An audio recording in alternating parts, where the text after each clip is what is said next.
Hello friends, I am Aprati. Welcome back to our channel plants space. इस बार हमने climbing रोज़ पर कोई वीडियो शेयर नहीं की थी, बस एक वीडियो में बताया था कि हमारे क्लाइंबिंग रोज़ पर इस बार कम फ्लावरिंग हुई है और इसकी क्या वजह है, इसके बारे में अलग से वीडियो शेयर करेंगे। तो आज हम इसी टॉपिक पर बात करेंगे।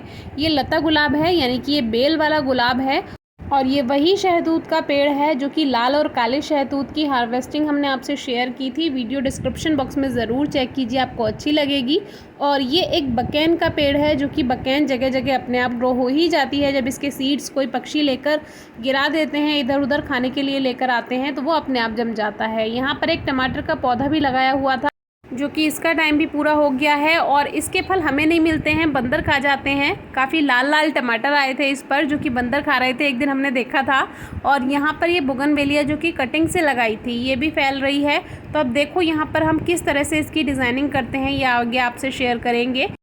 और कुछ दिन पहले गुलदाउदी के पॉट में जो एक तरबूज का पौधा ग्रो हो गया था अपने आप, तो वही हमने वहाँ से निकाल कर यहाँ पर लगा दिया। सोचा था कि क्लाइंबिंग रोज़ के बीच में इसको चला देंगे तो एक दो तरबूज तो खाने को मिल ही जाएगा। अब देखते हैं। और एक खरबूजे का पौधा भी था, लेकिन इसकी जो पत्तियाँ हैं ये कोई कीड़ा खा गया है, क्योंकि यहाँ पर तो ज़्यादा ध्यान दिया नहीं जाता है।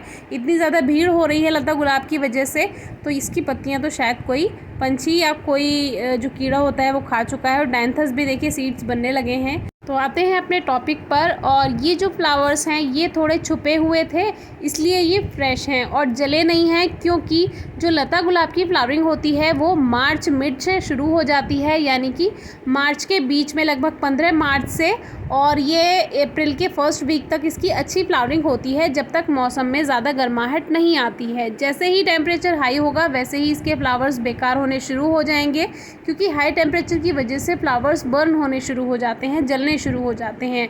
और ये है इसकी कलियां जो कि लेट फ्लावरिंग है, तो इसकी कलियां पूरी तरह खिल नहीं पाई ज़्यादा गर्मी की वजह से, और देखिए बिना खिले ही ये झड़ जा रही हैं। तो इसमें हम कुछ नहीं कर सकते हैं, क्योंकि इस पौधे की जो जड़ है वो जहाँ पर है वो वहाँ पर आप ना कोई खाद डाल सकते हैं और ना ही कोई केयर कर सकते हैं। और वैसे भी ज़मीन वाले पौधों की तो हम कोई देखभाल करते ही नहीं हैं, हमने आपसे पहले भी शेयर किया है। और ये जो पौधा है ये काफ़ी ज़्यादा फैल चुका है। तो इस बार हमारे क्लाइंबिंग रोज़ की जो फ्लावरिंग है वो ज़्यादा अच्छी नहीं हुई है, और उसकी वजह जो है वही आज आपसे शेयर करने वाले हैं। वजह ये है कि इसको फैलने के लिए बहुत ज़्यादा जगह मिल गई।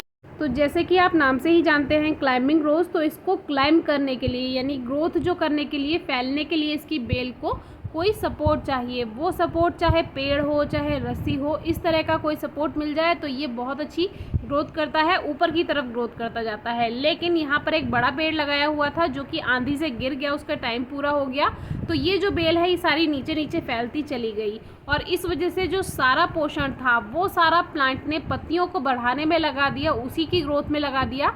तो ये बीच में एक बेल हमें दिखाई दी जो कि इसकी जड़ सी एक जगह को गिरी हुई थी। तो ये जो जड़ है अगर आपको कहीं देखने के लिए मिल जाए तो इसमें परेशानी की कोई बात नहीं है, सोचना ज़्यादा नहीं है। ये जो जड़ है ये गिलोय की है, और गिलोय की बेल ऐसी होती है कि अगर वो टूट जाए और पेड़ पर लगी हुई रह जाए तो वो ऊपर से ही टहनी अपनी जड़ फेंकना शुरू कर देती है, और धीरे धीरे आते आते वो जड़ ज़मीन से टच हो जाती है और वहीं से पोषण लेने लगती है।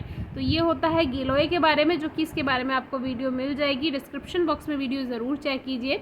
फिर से टॉपिक पर आ जाते हैं। तो जो सारा पोषण था वो पौधे ने ग्रोथ करने में ले लिया, इसकी पत्तियों ने ले लिया, इसलिए हमारे प्लांट पे इस बार अच्छी फ्लावरिंग नहीं हो पाई है। और अभी जो लेट फ्लावरिंग है वो अच्छी नहीं इसलिए हो पाएगी क्योंकि टेम्परेचर हाई होने लगा है, और हाई टेम्परेचर में इसके फ्लावर्स जलने लगते हैं और बिना खिले ही कलियाँ ये झड़ जाती हैं।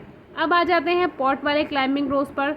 कुछ कलियाँ इस पे भी आ रही हैं, लेकिन इतनी अच्छी फ्लावरिंग नहीं होगी, क्योंकि आज आपसे एक और बात बता दें कि अगर आप क्लाइंबिंग रोज़ ग्रो करना चाहते हैं तो उसे ज़मीन में ही ग्रो कीजिए, क्योंकि आपने बाहर वाला प्लांट अभी देखा कितना ज़्यादा फैल चुका है और इसे फैलने के लिए ज़्यादा जगह चाहिए होती है। ये नॉर्मल रोज़ प्लांट की तरह नहीं होता है, ये एक गुलाब की बेल है जिसे ज़्यादा जगह चाहिए अच्छी ग्रोथ के लिए, और अगर अच्छी फ्लावरिंग चाहिए तो भी उसके लिए ज़मीन में ही लगाना होगा। अगर आप पॉट में लगाते हैं तो आपको कम से कम 18 या 24 इंच का पॉट रखना होगा अपने गार्डन में, तभी आप उसको पॉट में लगा सकते हैं और फ्लावरिंग पा सकते हैं। लेकिन हमने जो नोटिस किया है, जो एक्सपीरियंस लिया है, वो 12 इंचेस के पॉट में इसमें 1 साल में फ्लावरिंग मिलेगी, 2 साल में फ्लावरिंग मिलेगी, लेकिन 3rd ईयर में जाकर प्लांट आपको अच्छी फ्लावरिंग नहीं दे पाएगा, चाहे आप इसकी कितनी भी केयर कीजिए। या तो आप केमिकल फर्टिलाइज़र यूज़ कीजिए, जो कि हम करते नहीं हैं और ना ही आपको करने की सलाह देते हैं, क्योंकि केमिकल फर्टिलाइज़र प्लांट्स में नहीं ही यूज़ करना चाहिए। हम तो अपना देसी खाद ही यूज़ करते हैं। तो जो हमारा एक्सपीरियंस इस बेल के साथ रहा है, वो पॉट में इसको बिल्कुल ग्रो ना करें, नहीं तो आपको या तो ज़्यादा केयर करनी पड़ेगी या उसकी ग्रोथ अच्छी नहीं होगी और फ्लावरिंग नहीं मिल पाएगी। तो आज मौसम बहुत ज़्यादा बेकार सा है, थोड़ा बिजली भी चमक रही है, बादल भी हैं और बारिश की कुछ बूंदें भी आई हैं, आंधी भी आई थी सुबह से, तो हो सकता है बारिश आ सकती है। फिर भी आज हमने वाटरिंग कर दी है हल्की हल्की प्लांट्स में, देखते हैं क्या रहता है। तो अभी हमारा जो ये फ्लावर था कुछ दिन पहले शेयर किया था, कली आई थी, ये हाइब्रिड रोज़ है, इसका फूल खिल चुका है। सीज़न में हाइब्रिड रोज़ बड़ा फ्लावर देते हैं, लेकिन ऑफ सीज़न में और गर्मियों में इसके फूल का साइज़ थोड़ा छोटा हो जाता है और कलर भी चेंज हो जाता है। अगर आपकी कोई क्वेरी है, क्वेश्चन है तो ज़रूर पूछिए और आज की वीडियो कैसी लगी ज़रूर बताइएगा। Thank you.